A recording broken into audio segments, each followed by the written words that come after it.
Hi planner friends, welcome back to my channel. My name is Cindy and you're watching Little Star Plans. Today we will be talking about all stationery that could work really well in your Hobonichi. So have you ever used a pen that often bleeds through the pages or often goes in your pages? And if it bothers you, I think this video will help you a lot. I know I get a lot of questions about what kind of pens do I use that works really well with my Hobonichi weeks. And hopefully this video will help you. If it does, don't forget to like and follow for more. So as you can see here, I am currently been using a specific pen for quite a while now, for the entire almost January, and it's working really well. It doesn't bleed through, but I love it so much. And I'll explain what pen I use. So first of all, before you get started with actually testing out your pens, I recommend is to write out all your pens and colors in a specific page in the back pages. And I talk about this like very often in a lot of my videos and reels and also TikTok. And I suggested to create pen test page, which is, I guess, another way of saying a swap pages. So it'll be very useful to write down like the name of the pen, the color or size, and you can scribble your text, whatnot. And then after that, you flip the page and you can see if the ink bleeds through or not, or if it goes. And it's very normal to have like indentation on the back of the page, so don't worry, it will not rip through or whatnot. But this gives you an idea how your pens, your current pen collection reacts to the Hobonichi paper. So highly recommend trying this, and not only for pens but also try on the markers. And you can see I use my liner and then Tombow. You can see Tombow kind of reacts differently. It kind of feather, which is okay. At least it gives me an idea how it would react in this page, and then I can decide if I should use it or not. So hopefully that helps. The very first pen I highly recommend is the pen that comes with Hobonichi planners when you buy on their website. But you could get the same one but doesn't have the Hobonichi branding on it. It's called Jetstream pen. You can get on like Amazon or jetpen.com or any like stationery website. You can get that.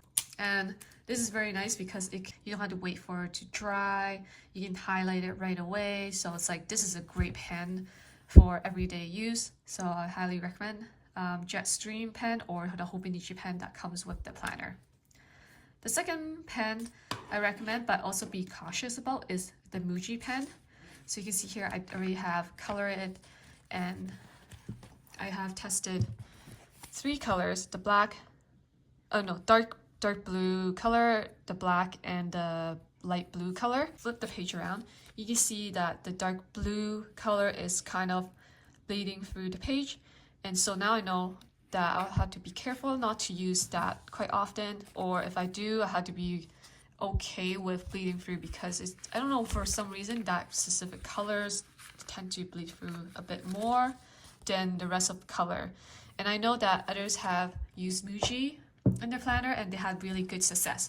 So that's something to keep in mind. Muji pens are pretty inexpensive, maybe like $1.50 maybe for one pen. It's really inexpensive. So another thing that you can look into. The next one would be, I might be pronouncing incorrectly, Sarasa pen, and I love it by Zebra. And this is 0.5, but you can choose like the nib size, like 0.7. I think they also have 0.38 as well, and that's a thinner one, and I think that's nice too.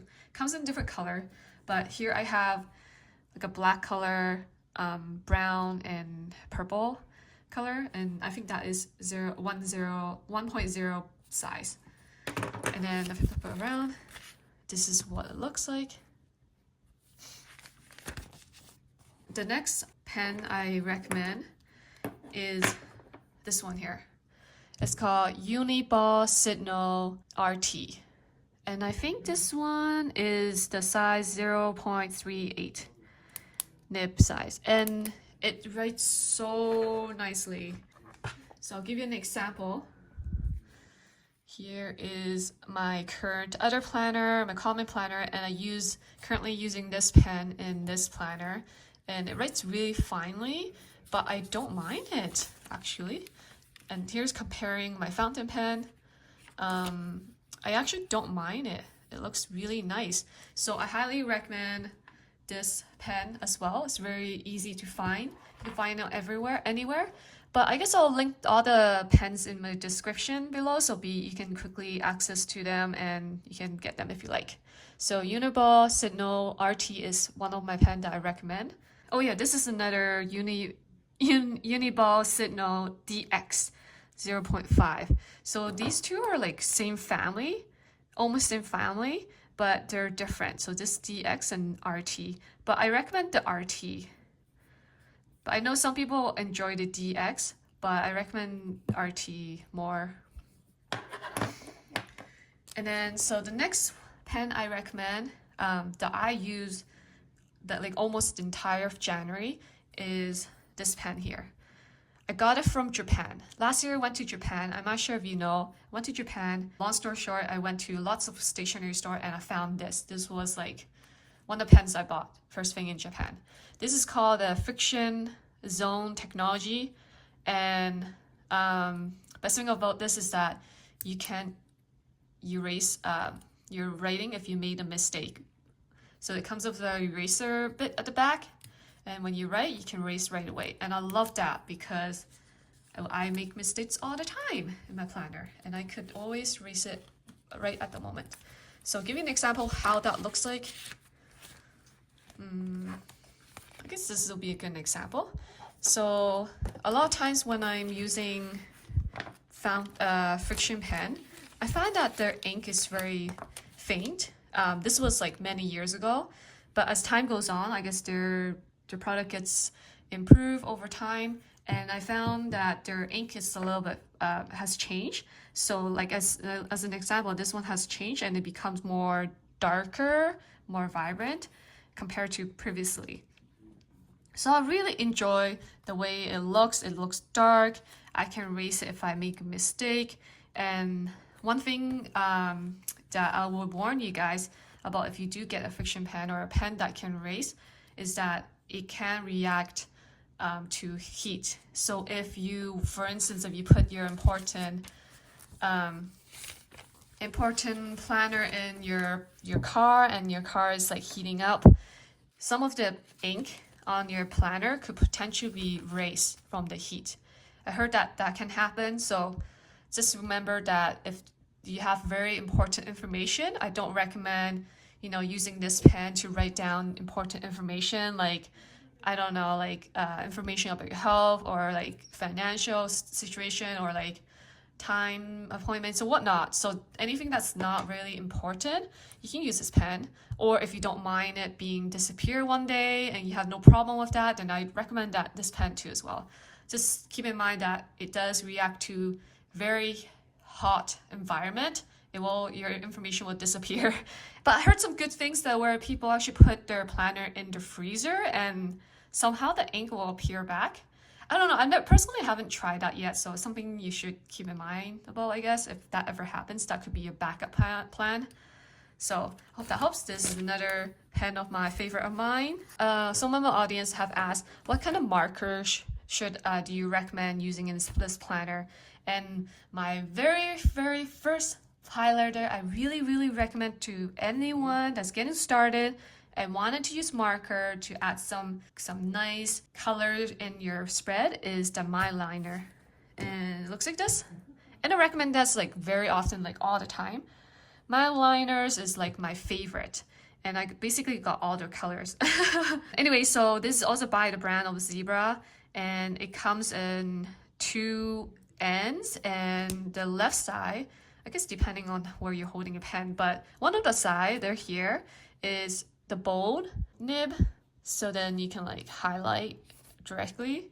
But if you want a finer, there is a finer nib. Looks like this. And this is great to like draw a line under your text. You can also use this as dot too. And so that's another thing I recommend. So My Liner. And lastly, which is a little bit more expensive side, I would say, which would be the Tombow. Tombow is like a water-based marker, and I recommend this marker because it's really high quality. I had it for many years and still have lots of ink in it. Maybe because I don't use it very often, but the quality is really nice. It's not cheap, but if you can invest, I recommend Tombow and my liner for sure. And Tombow comes in like different variety of colors. You can choose from very vibrant to like very saturated color. I like pastel-y and vibrant colors. So you can see here I have some different colors from like lots of pink to like more darker color like gray and blue. You can get like individual, you can buy in packs, totally up to you. It also comes with two different nibs. So the left side is like a brush nib. This is great if you're like highlighting or like trying to color something in the background to add some like, I guess, decoration at the back of your spread. And the other side is like almost like a pen fine nib. So you can actually use this to write. So you can write like today, and then you can use another pen, write it over top of this highlighter marker. But anything with water-based marker will do well with Hobonichi planner. If you use alcohol markers will definitely bleed through your page, so I don't recommend getting alcohol markers. So just make sure it's water-based, not alcohol-based. Otherwise, it will bleed through. And I hope that helps. If you have any questions, feel free to let me know in the comments below. I'd love to help you out and answer that or make a video about it. And don't forget to like and subscribe for more content like this. And thank you so much. I'll see you next time. Bye, everyone.